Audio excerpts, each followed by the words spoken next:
Possession is not an heirloom. It's not a rare treasure.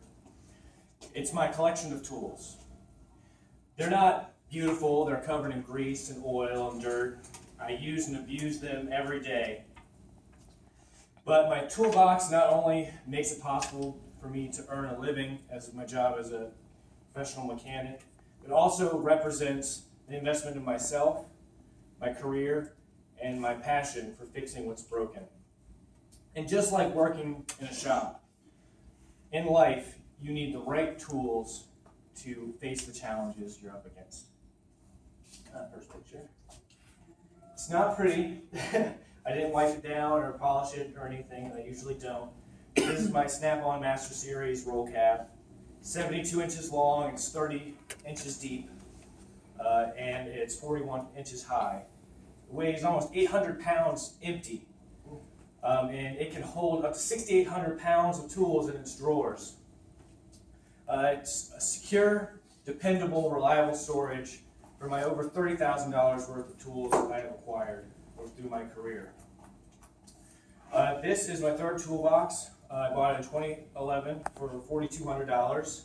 At the time, it was the largest purchase I had ever made, and that's just for the box, which is a bargain considering a brand new one costs over $10,000. It was the largest purchase I ever made, and when I financed the box, I had a really high interest rate. I paid it off as quick as I could. I saved a lot of money on interest, and it taught me how to have discipline with my spending, and also gave me a great credit score. Because I didn't have any credit before this. So, that's win-win. And you'll notice if you talk to mechanics that most mechanics work their salt. Their toolbox is going to cost more than the car they drive. And that's certainly the case with me as well. But it also gave me room to expand. Let's see.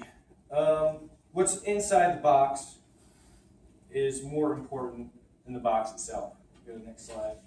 Here are just a few of the drawers of the tools I have. It took years and years to build up this collection of tools. I built it slowly. Most are from the three major tool brands, Matco, Mac, but mostly are Snap-on. Snap-on is the most prestigious name in tools. Their quality, their customer service, their warranty are unsurpassed in the industry. It's what they use on the Navy ships, in their engine rooms. If you go into an airplane hangar, that's what they're most certainly going to be using. They have Snap-on tools on the International Space Station. I really scrimped and I saved and I bought used and I bought trade-ins and I went to pawn shops to build up this collection, but still it was a huge investment that I had to make. Having the right tools is essential to not only being efficient in your job, but to also be able to do the work. To do a wide range of repairs. Nothing is worse than being in the middle of a job and the tool you're using fails. And you have to go to the next guy and you have to say, hey, can I borrow this wrench? And they might say, no, you're not going to make any money off my tools. Or if you're using a tool and say your ratchet breaks and it free spins and you can bust your knuckles, hurt yourself. So it's really important to be able to trust the tool that you're using. I once heard a coworker say, when you get a good tool, you feel pain the day you buy it. If you buy a cheap tool, you feel pain every day you use it. So that's what I like to think.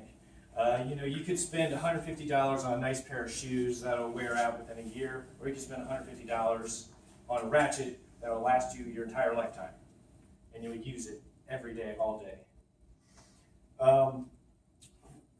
Let's see, there's a couple, this is pliers, sockets, ratchets, wrenches, just various tools over here on the left side. When I was 10 years old, you can go to the next slide, here's more. This is like a pneumatic drawer where I have a lot of impact tools and electric tools. There's a lot of money in that drawer. These are all specialty tools or diagnostic tools, cold pressure tester adapters like quick disconnect sets, bearing race installers, vacuum gauges, compression testers, ball joint press and adapter sets. You go to the next slide.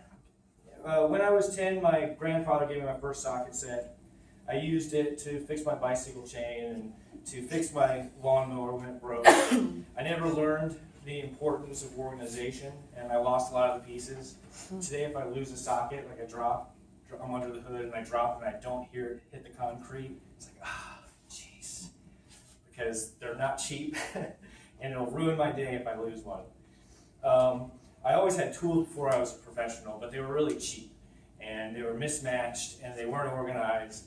But that was okay because I wasn't doing it every day, and I didn't rely on it for my livelihood. So, it was okay if, if my car broke down and I had to use a cheap wrench or whatever. But when I got into the industry, I saw how expensive everything was. I thought I would never have a decent set of tools. I found myself in a dilemma a lot of technicians get in when they start in the industry, is that they're not making enough money to make the investment in tools, but you can't make money if you don't have the tools. So it's kind of like this vicious cycle. Luckily, like tool trucks, like tool distributors, they'll have like interest-free credit accounts, which are like a lifesaver, that you can buy tools on credit and just pay it off week by week. But when you're barely making ends meet, it's $20 a week can make a difference. And so that first year as a technician was the most challenging year of my life. I was working out of a tiny little Craftsman toolbox like that one. I worked 12 hours a day, 6 days a week. I was tired all the time, but I knew that it would take sacrifice to be successful. At the time, I had mentors along the way, and I would stay humble and I would try to absorb everything I could learn from them. So I would be doing my own work, but I would also be doing their work. And eventually, even the most perfectionist master technician trusted me to do his work for him. And all the other people would say, you're making these guys so much money doing their work for free, and you're busting your butt and not getting anything out of it. But the experience I gained and the things that they taught me were priceless. And when a time came, they would vouch for me when I made my first step up.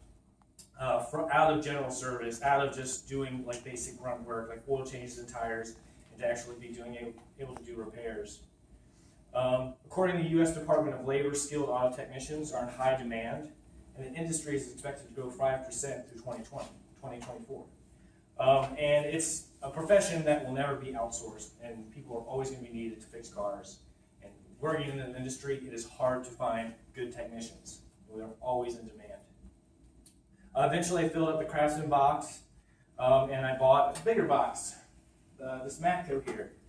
Eventually, I filled that one up too, and that's when I got my first promotion, and I started making a name for myself, building a reputation. And then at that point, I've been in the industry about 2 years. This box was full up, and I got a good deal on, next slide, I guess. This is me when I bought the box that I still have today. I could upgrade in the future, but right now my focus has just kind of shifted, just so I can make money using the tools I have now, but I want to get my degree. Just like my skill set and my experience, my collection of tools continues to grow indefinitely. It's slowed down, but I still get stuff every now and then. According to an article published by the Pittsburgh Post-Gazette, many technicians, after they turn wrenches, they go into sales, marketing, business management, and countless executives from automotive technology companies started out in auto repair. And what I've learned about hard work and success from building my collection of tools is that building anything from scratch doesn't happen overnight. Now I'm back into school, and I have new goals for my success. When I started out as a technician, I was hungry to meet my full potential. I can look at my toolbox and all the things in it and remember how far I've come, all the vehicles I've put back on the road, and all the things I've learned. However, these tools, they can't do the job for you. The tools are only as good as the technician that is holding them. They are useless without me, but I am also useless without them. Now find myself facing this new challenge in my life. As I walk around campus, I feel like the rookie tire boy that I once was. I don't have the tools that I need to succeed. This time the tools are intangible. They can't just be purchased. They have to be earned. Studying, research, essay writing, public speaking, organization, time management. All over again, I'm starting at the bottom, and the only thing keeping me going is my hunger to succeed. I see a future where this box sits collecting dust in my home garage. I open the drawer and I pull out a wrench. I'm going to teach my grandson or granddaughter how to fix the bicycle chain. And I'm going to tell them that there's no shortcuts in life. Tell them that diligence, that patience, and perseverance are the keys to achieving your goals. Never stop collecting the tools that will allow you to be a better person. As I put the wrench away, I'll reflect on how my time as a technician not only left me with more than a box full of wrenches and sockets, but it taught me lessons that would last a lifetime. Thank you.